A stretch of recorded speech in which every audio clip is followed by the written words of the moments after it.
அழைக்கிறார், இயேசு அழைக்கிறார், இயேசு அழைக்கிறார். ஆவலா தன் கரத்தை நீட்டி அன்பாய் அழைக்கிறார். தந்தை மகன் தூய ஆவியாரின் பெயராலே ஆமென். நம் ஆண்டவராகிய இயேசு கிறிஸ்துவினருடன் கடவுளின் அன்பும் தூய ஆவியார் நட்புறவும் உங்கள் அனைவரோடும் இருப்பதாக. ஆன்மாவோடும் இருப்பதாக. ஆண்டவர் இயேசுவில் அன்புமிக்க சகோதர சகோதரிகளே, இன்று கடந்த 10 ஆண்டுகளுக்கு முன்பாக இவ்வுலகிலிருந்து விண்ணகம் சென்ற மரிய திரேஸ் அவருடைய ஆண்மனை பாட்டிற்காகவும், சிமோன், தொன்பஸ்கோ, ஆரோக்கிய மேரி, ஆரோக்கிய சாமி மற்றும் நேற்றைய தினத்தில் அடக்கம் செய்யப்பட்ட தந்தை அருள் மேக்ஸ் அவருடைய அன்பு சகோதரர் இர்ஜிராஜ் அவருடைய ஆண்மனை பாட்டிற்காகவும், இன்று தனது பிறநாளை கொண்டாடுகின்ற என் சபையினுடைய இந்நாள் தலைவர் பேரர் தந்தை அந்தோணி சாமி சௌரமுத்து அவருடைய பிறவுள்ள சுகத்திற்காகவும், அவருடைய பெற்றோரையும் அவருடைய உடன்பிறந்தவர்களையும் உற்றார் உறவினர்களையும் நண்பர்களையும் அவர் ஏற்படுத்தியிருக்கின்ற இந்த பணியை விரைவாக ஆஸ்வதிக்கவும் சபையில் உள்ள குருக்களுக்காகவும் இந்த பணியானது கொடுக்கப்படுகிறது. அன்புமிக்க சகோதர சகோதரிகளை தூய மன நிகழ்ச்சிகளை கொண்டாட நாம் தகுதி பெறும் பொருட்டு தடையாக இருக்கின்ற பாவங்களை ஏற்றுக்கொள்வோம். உள்ளம் நுருங்கி வருவரை நலமாக்க அனுப்ப பெற்ற ஆண்டவரை இரக்கமாயிரும், ஆண்டவரே இரக்கமாயிரும். பாவிகளை தேடி மீட்க வந்த கிறிஸ்துவே இரக்கமாயிரும், கிறிஸ்துவே இரக்கமாயிரும். எங்களுக்காக தந்தை நடப்பதிலிருந்து பரிந்து பேசுகின்ற ஆண்டவரே இரக்கமாயிரும், ஆண்டவரே இரக்கமாயிரும்.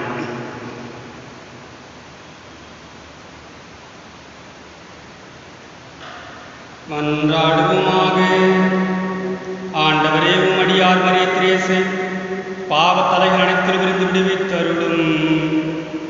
அவர் இவ்வுலகில் கிறிஸ்துவின் சாயலை தாங்கும் பேறு பெற்றதனால் உயிர்ப்பின் மாட்சியை அடைந்து உம் புனிதர்களோடு மரிய திரேஸ், இர்ஜிராஜ், சிமோன், தொன்போஸ்கோ, ஆரோக்கிய சாமி, ஆரோக்கிய மேரி மற்றும் என் குடும்பத்தில் மரித்த உற்றார் உறவினர்கள் அனைவரும் என்றென்றும் புதுவாழ்வு பெறுவார்களாக.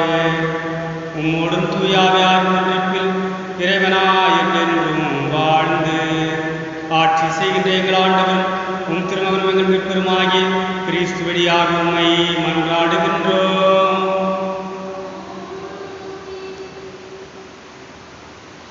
முதல் வாசகம் மக்கபேயர் ஆகமம் 2ஆம் புத்தகத்திலிருந்து வாசகம். அதிகாரம் 12, இறைவார்த்தைகள் 43 முதல் 46 முடிய. அந்நாட்களில் மக்கள் ஒருவரிடமிருந்தும் யூதா பணம் திரட்டி 6 கிலோ வெள்ளி சேகரித்து பாவம் போக்கும் பலியை ஒப்புக் கொடுக்கும்படி எருசலேமிற்கு அனுப்பி வைத்தார்.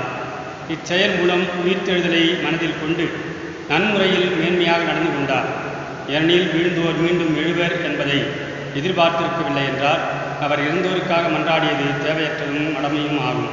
இதனால் இறைப்பற்றுடன் இறந்தோர் சிறந்த கைமாறு பெறுவர் என்று அவர் எதிர்பார்த்திருப்பாரெனில் அது இறைப்பற்றை உணர்த்தும் தூய எண்ணமாகும். ஆகவே இறந்தவர்கள் தங்கள் பாவத்தினின்று விடுதலை பெறும்படி அவர் அவர்களுக்காக பாவம் போக்கும் பலியை ஒப்புக் கொடுத்தார். ஆண்டவரின் அருள்வாக்கு. இறைவா உமக்கு நன்றி. பதிலுரை பாடல். உங்கள் பதில். ஆண்டவர் என் நாயன், எனக்கேதும் குறையில்லை. ஆண்டவர் என் நாயன், எனக்கேதும் குறையில்லை.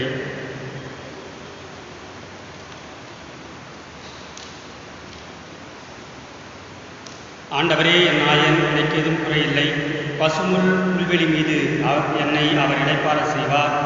அமைதியான நீர்நிலைக்கு என்னை அழைத்துச் செல்வார். அவர் எனக்கு புத்துயிர் அளிப்பார். தம் பெயருக்கேற்ப என்னை நீதி வழி நடத்துவார். ஆண்டவர் என் நாயன், எனக்கேதும் குறையில்லை. சாவில் இருள் சூழ் பள்ளத்தாக்கில் நான் நடக்க நேர்ந்தாலும் நீர் என்னோடு இருப்பதால் எத்தீங்கிற்கும் அஞ்சினேன். உம் கோலும் நெடுங்கழியும் என்னை தேற்றும். ஆண்டவரே என் நாயன், எனக்கேதும் குறையில்லை. என்னுடைய எதிரிகளின் கண் முன்னே எனக்கு ஒரு விருந்தினை ஏற்பாடு செய்திருக்கின்றேன். என் தலையில் நறுமண தைலம் பூச இருக்கின்றேன். எனது பாத்திரம் நிரம்பி வழிகின்றது. ஆண்டவரே, என் நாயர், எனக்கு எதுவும் குறையில்லை. உண்மையாகவே என் வாழ்நாள் எல்லாம் உம் அருள் நலமும் பேரன்பும் என்னை புடை சூழ்ந்து வரும். நானும் ஆண்டவரின் இல்லத்தில் நெடுநாள் வாழ்ந்திருப்பேன். ஆண்டவரே, என் நாயன், எனக்கு எதுவும் குறையில்லை. ஆயன் தன் மந்தையை காப்பது போல ஆண்டவர் நம்மை காத்திடுவார். ஆயன் தன் மந்தையை காப்பது போல ஆண்டவர் நம்மை காத்திடுவார்.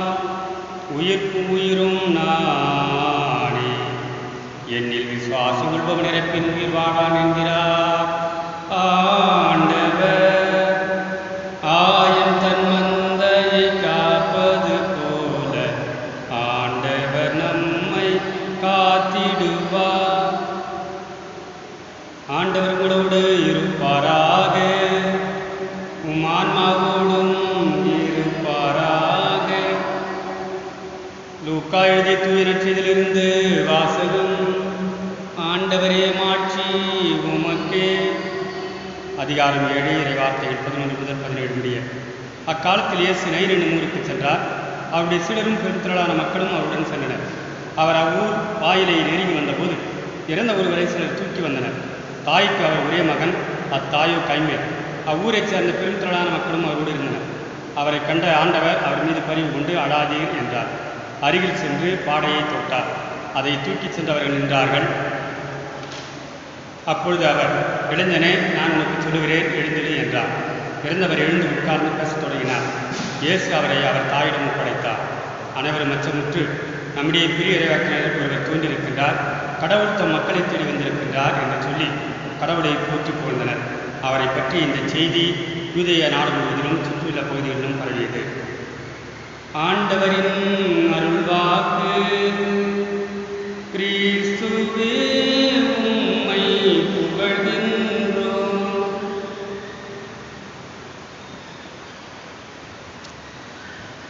ஆண்டவர் இயேசுவில் எனக்கு அருள்மிக்க அன்பு சகோதர சகோதரிகளே, இன்று எனது தாயாருடைய 10ஆம் ஆண்டு தொடக்க நாளாக அவர் இறந்த இந்த நாளை நினைவுகின்ற வேளையிலே அவரை பற்றி நான் சொல்ல வேண்டும் என்றால், அவர் வாழும்போது ஒரு புனிதை. தனக்கு தீமை என்று தெரிந்தவுடனேயே அதை கேள்வி கேட்பவர், அதை தூக்கி எறிபவர், அதை விட்டு விலகி செல்பவர் என் தாய். நான் படிக்கின்ற பொழுதே, சிறு பிள்ளையாக இருக்கின்ற பொழுதே என்னுடைய தாயாரிடத்தில் இருந்த நற்பண்புகளை நான் பார்த்திருக்கின்றேன். ஒரு நிகழ்ச்சி நான் பலமுறை குறிப்பிடுவேன். ஒரு முறை அரியலூரிலிருந்து விழுப்புரத்திற்கு தங்களுடைய தானியங்களை விற்பதற்காக விழுப்புரம் அந்த வியாபாரிகள் சங்கத்திற்கு அங்கே வந்து கொண்டிருக்கின்ற பொழுது யாரோ ஒரு தாயார் தன்னுடைய பையில் இருந்த பணத்தை துளைத்து விட்டதாக, அந்த பர்ஸு துறந்து விட்டதாக அந்த பெண் கண்டக்டர் இடத்திலே டிக்கெட் எடுக்க முடியாமல் அழுது கொண்டு இருந்தாராம். அவர்கள் இறங்குகின்ற பொழுதுதான் என் தந்தை பார்த்திருக்கிறார். அந்த பர்ஸை எடுத்துவிட்டு இறங்கிய உடனேயே பேருந்து புறப்பட்டு விட்டது. இவர் அந்த பணத்தை எங்களுக்கு பணம் வாங்க பயன்படுத்தியிருக்கின்றார். உடனேயே எப்பொழுதுமே என் தாயார் கேள்வி கேட்பார், ஏது இந்த பணம், எப்படி வந்துச்சு, இதை கடன் வாங்கிட்டு வந்தியா அப்படின்னா கரெக்டாக கண்டுபிடிப்பாங்க. அப்போது அவர்கிட்ட கேட்கும்போது, ஏது இந்த பணம் அப்படிங்கும்போது அப்போ அவர் சொல்கிறார், இந்த மாதிரி பஸ்ஸில் இருந்து எடுத்தேன் அப்படின்னு. உடனே எங்கள் அம்மா அவரை பார்த்து சொல்லியிருக்காங்க, அவருக்கு பார்த்து சொன்ன வார்த்தை நானும் தான் இருக்கிறாங்க, இனிமேல் நான் உங்களை வாழவே மாட்டேன்.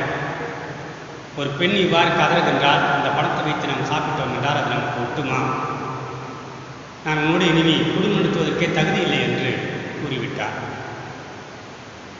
இதை பார்க்கின்ற பொழுது அவருடைய அந்த நியாயமான, அந்த நேர்மையான, பிறர் மீது கரிசனை, பிறர் மீது அக்கறை, பிறர் மீது உள்ள பரிவு, இதைத்தான் காட்டுகின்றது.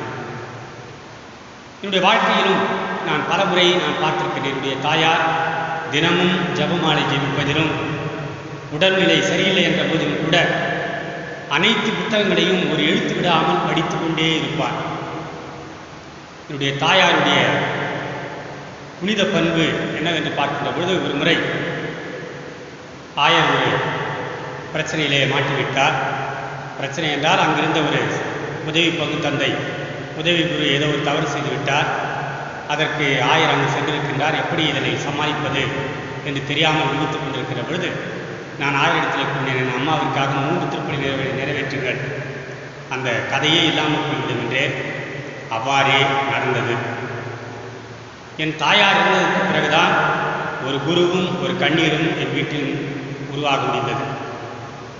என் தாயார் இருந்ததற்கு பிறகுதான் என் தந்தையும் கூட அவர்கள் இறந்த பிறகுதான் அவ்வளோ பெரிய வீட்டை எங்களால் கட்ட முடிந்தது. என்னுடைய தாயார் வாழ்ந்த பொழுது மிகவும் ஏழ்மையாக, எளிமையாக, சிக்கனமாக குடும்பத்தை பாதுகாத்து எங்களை எல்லாம் பேர் சொல்கின்ற அளவிற்கு, ஊரே பேசுகின்ற அளவிற்கு வளர்த்திருக்கின்றார் என்றால் அதுதான் உண்மையான ஒரு தாயினுடைய பண்பு.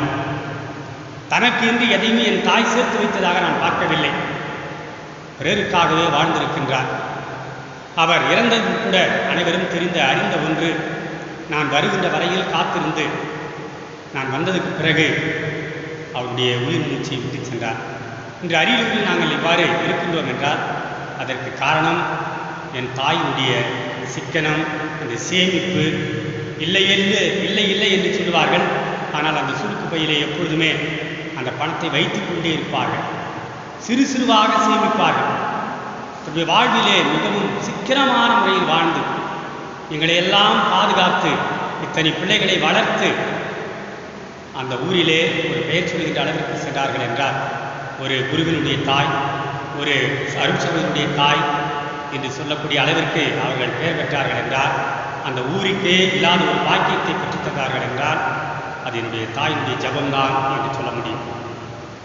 எனவே நம்முடைய வாழ்விலும் என்னுடைய தாயார் நிச்சயமாக இறக்கவில்லை. அவர் மறுஉயிர் பெற்று விண்ணகத்திலிருந்து பார்த்து கொண்டிருப்பார். உங்களுக்கு ஏதாவது தேவை என்றால் உண்மையாகவே என்னுடைய தாயிடம் ஜெபியுங்கள், அவருக்காக திருப்பலி ஒப்பு விடுங்கள். நிச்சயமாக உங்களுடைய வாழ்க்கையிலே புதுமை நடக்கும். என்னுடைய வாழ்க்கையில் நான் இந்த அளவிற்கு இருக்கின்றேன் என்றால் அது என்னுடைய தாயார் எனக்கு கற்றுத்தந்த மனவள்ளி ஜபம், கற்றுத்தந்த ஒரு பக்தி, கற்றுத்தந்த ஒரு பணிவு, கற்றுத்தந்த ஒரு பாசம், இதுதான் என்று சொல்ல முடியும். எனவே இந்த வேளையிலே என்னுடைய தாயும் தந்தையும் என்னுடைய சகோதரர்களும் என்னுடைய அந்நியாரும் கூட விண்ணகத்திலிருந்து எங்களுக்காக பரிந்து பேசிக் கொண்டிருப்பார்கள். என்னுடைய உற்றார் உறவினர்கள். நம்முடைய வாழ்வு மாற வேண்டும் என்றால் ஒரே ஒரு அற்புதத்தை மட்டும் சொல்ல விரும்புகின்றேன். என்னுடைய வாழ்க்கையில் புதுமையை காண வேண்டும் என்றால் ஆலயத்திற்கு வாருங்கள், நற்கரணை முன்பாக சிறிது நேரம் ஜெபியுங்கள். ஜெபித்துவிட்டு நேராக கல்லறைக்கு செல்லுங்கள். அங்கு நீங்கள் யார் மீது அதிகமான பாசம் வைத்திருக்கின்றீர்களோ அவர் கல்லறையில் நின்று ஜெபியுங்கள். தொடர்ந்து 3 நாள் ஜெபியுங்கள். அந்த காரியம் உங்களுக்கு நிச்சயமாக நடந்தது. எனவே இதுதான் திருச்சபை எங்களுக்கு கற்றுக் கொடுத்தது. எனவே இறந்த ஆன்மாக்கள் இறந்து போகவில்லை, உண்மையாகவே உலகிலிருந்து நம்மை பார்த்து கொண்டிருக்கிறார்கள், மறு உலகிற்கு சென்றிருக்கின்றார்கள். நம்முடைய ஆன்மா தான் அழிக்கப்படுகின்றது. நாம் இறுதியாக விடுகின்ற இந்த மூச்சு இந்த உலகிலும் மேலுலகிற்கு செல்கின்றது என்பதை நாம் உணர்ந்து இந்த வேளையிலே மரிய திரேஸ் நமக்காக பரிந்து பேசிக் கொண்டிருப்பார். இந்த 10 ஆண்டுகளாக என்னுடைய பிள்ளைகள் எவ்வாறு முன்னேற்றம் அடைந்திருக்கின்றார்கள், எந்த அளவிற்கு வளர்ந்திருக்கின்றார்கள் என்று நிச்சயமாக அவர் இறைவனிடத்திலே பரிந்து பேசிக் கொண்டிருப்பார். எனவே அவர் இந்த மனிதர்கள் வாழ்ந்தபோது செய்த குற்றங்களை எல்லாம் இறைவன் மன்னித்து அவர்களை வான்வீட்டில் சேர்க்க வேண்டும் என்று தொடர்ந்து வந்தாலும் காணிக்கை பாடல்.